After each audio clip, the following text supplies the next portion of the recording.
Hi, my name is Tim Carter, and this is the Apologetic and Outreach website, Landmark Missionary Baptist Church in Jacksonville, Arkansas. The first challenge, I suppose, that was necessary as a pastor of a church was how to teach people in this culture of extremism, this embedded in the Western culture all the way back to the Greeks, I suppose, as one author, an investigator who did a book about the argumentative or this argument culture we're in.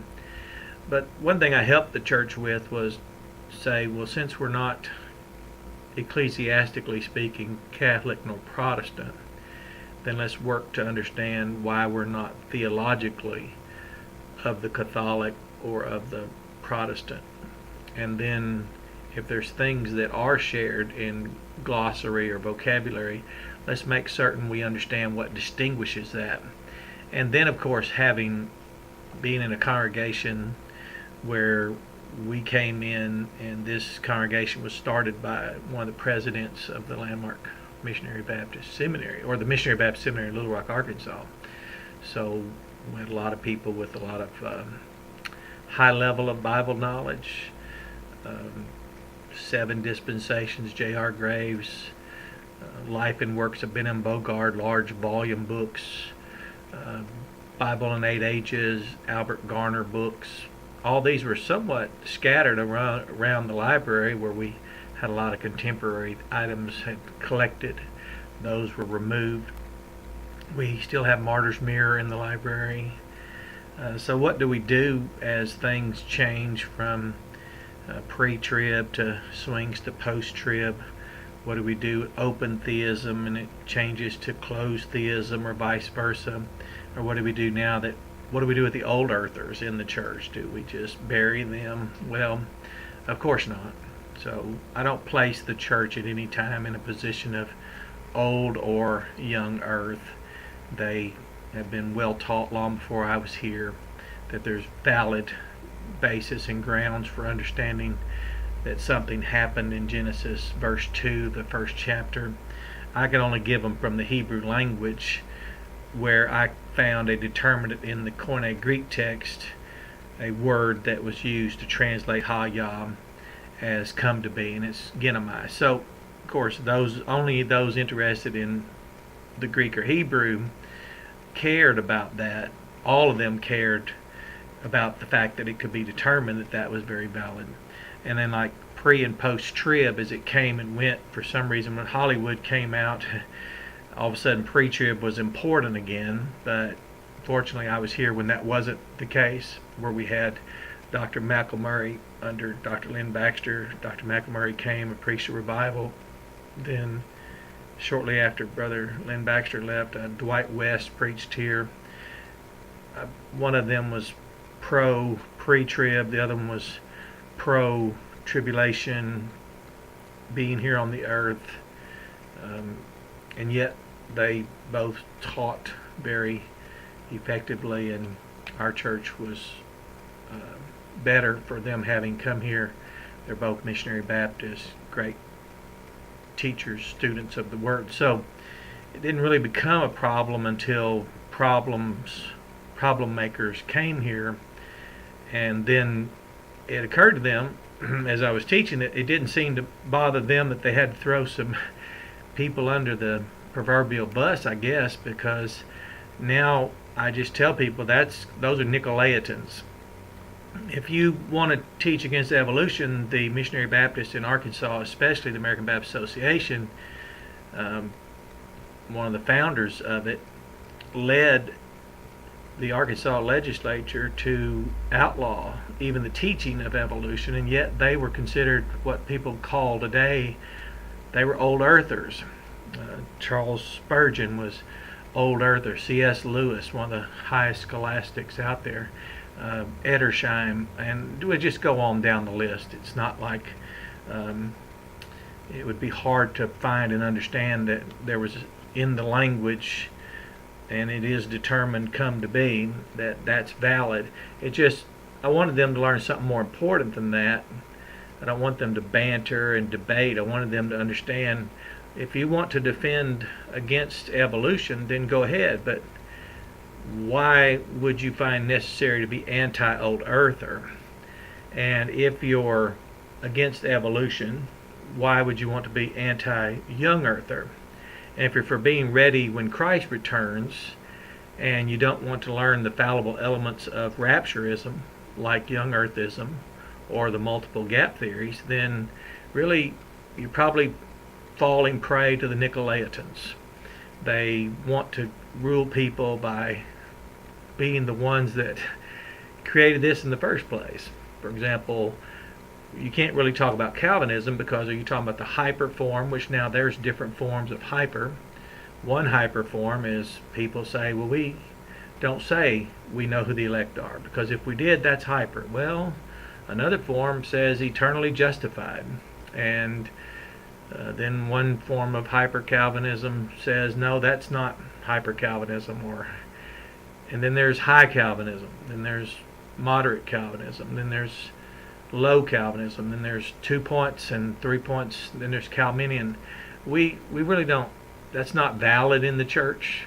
That is to take these things, and as I describe it, is like the Nicolaitans like to sow these seeds of hate and watch people just go at each other. And I've always wondered who were the people that invented these innovative categorical titles that don't exist in the Bible.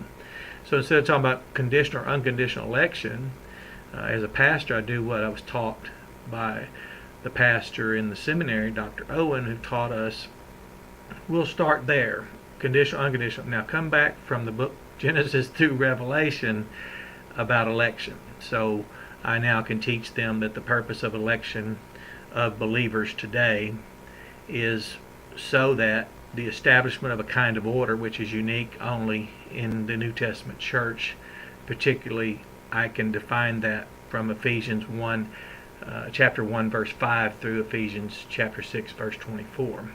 So there's no reason to banter about election in an abstract or somehow just pick conditional, unconditional, and then diminish people that pick the other view, because picking a fallible religious construct or less the title of one is similar to someone saying they believe in once saved always saved, and yet that might have been a title of a good message somewhere, but they don't know the content. What are you saying? That's actually a weak attempt at communicating the perfect tense. Ephesians 2:8 says we are ones who, having been saved, of course, once for all in that point in time, by the grace through faith, the grace being a personification of Jesus. It's his faith that carries out this perfect salvation, that we are ones presently and always being saved by the grace through faith. So perfect tense is not very well communicated in a fractured expression called once saved, always saved. So keep that out of the church. I warn them about the Nicolaitans who want to come in and give us things like King James or other versions. Well, someone came in and added onlyism because I teach people how to use the King James Bible. I don't know what it would mean. I don't know what King James onlyism is, except recently I came across someone who says that book has to be the one that's being used, that Bible, or a person can't be saved. Of course, I've watched several videos now of people in the King James Bibles on the pulpit, and he's walking around saying some of those very things, but he's not positing out from the text at all of the King James Bible. So I think what they mean is King James onlyism is that book needs to be in the room while they're preaching the gospel, which I prefer as a pastor of one of the Lord's churches to teach the people how to use the text. Notice where it says cause and notice where it doesn't. Notice where it says believe and notice where it says believing. Notice where it says believeth. Things that would help them navigate through. Notice where it says in Isaac in the English text about the account of Jacob and Esau. So that they can then in Ephesians notice where it says in Jesus Christ, so they can learn that inness presupposes chosenness. But Christians who want to defend their faith or their position but find it necessary to trample under fellow Christians. It's almost like saying, well, there's collateral damage in the stand against evolution, and if it happens to be old earthers, so be it. That's not the Spirit of Christ. That's not the fruit of the Spirit. And it's also not very high level of thinking, because Nicolaitans cannot see from a point of view from which the contradiction disappears, nor can they, nor are they necessarily wanting to see that. So if you talk to someone and you're trying to talk about total hereditary depravity, they switch the topic to inability.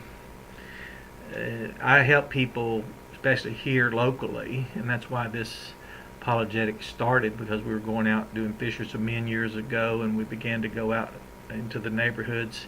Now we can connect to this. Well, we started studying apologetics and outreach to then build on the foundation of Fishers of Men, the community canvassing, the walking across our town through the sidewalks and things, and having strategic campaigns. Well, we started giving people a rationale for it's just more to the Bible than an acronym, TULIP, and more to Calvinism than someone just picking that up. And there's more to the Bible than just being anti-Calvinist. People just, so there's more to knowing about the Bible and to be in awe of what he's done. So we define free will. I specifically, as the pastor here, take that responsibility from what I was trained at hermeneutics, the rules of how to use the tools, and then in the context of systemic theology, Dr. John Owen, it's my responsibility. I was communicated very carefully in the seminary in Little Rock to take responsibility and the responsibility of pastoring seriously, but in a manner that was better for the people. So when I defined the term free will, rather than watching them banter between libertarian or compatibilistic, it was better for them as it was for me when the term baptize is defined, immerse, or the term church, assembly, especially strategically localized. And it was better to understand our communion is not just pick a position, open or close, but are we actually communing, fellowshipping into the gospel? Are we examining ourselves as members of this body, as one body here, each member collectively doing so? And are we doing it in a way that finds us renewing and growing upwardly, and not being fashioned according to the world, but having ourselves transformed by the renovation of our minds? And are we putting away that leaven, as Jesus warned us about the hypocrisy and pretense? And then so we use our King James, we define our terms like free will from the Bible. We find out what is the purpose of election, is to establish a kind of order which is only in the New Testament church. We uphold our profession of faith conferred in baptism. We find no reason to see the, quote, old earthers being collateral damage in a young earth movement or trend. We're smart enough. We have the tools. The Missionary Baptist Seminary will give you a panoply of tools. If you don't know what that word is, do what I did and look it up. It's great. And you'll have all the resources, but to not be able to navigate, I guess I wouldn't have been able if I hadn't been trained so well. And then the willingness comes from the heart, not from the smarts. So the tools were given to me, the rules of using the tools, and then the context of systemically approaching that. So that's really what we do. But Nicolaitans really don't find currency. They'd rather merchandise men. They go for the commercial, the great commercial, rather than the Great Commission. So with that in mind, this might help understand that Koine Apologetics, or imkoine.org, is first and foremost the work of a pastor, the perspective of a pastor and a flock, and not the work of just deliberate dissonance where nothing ever seems to be synthesized. It's always antithesis. It's antithetical. We don't have an adversarial relationship in the body here in Jacksonville, because we don't have a contradiction within the Bible that is sustained otherwise. So have a blessed day and enjoy this resource. It's first and foremost intended for this body here, our church, and secondly as an intention to reach outwardly and to go to all the world, the nations. So have a blessed day and enjoy the resource.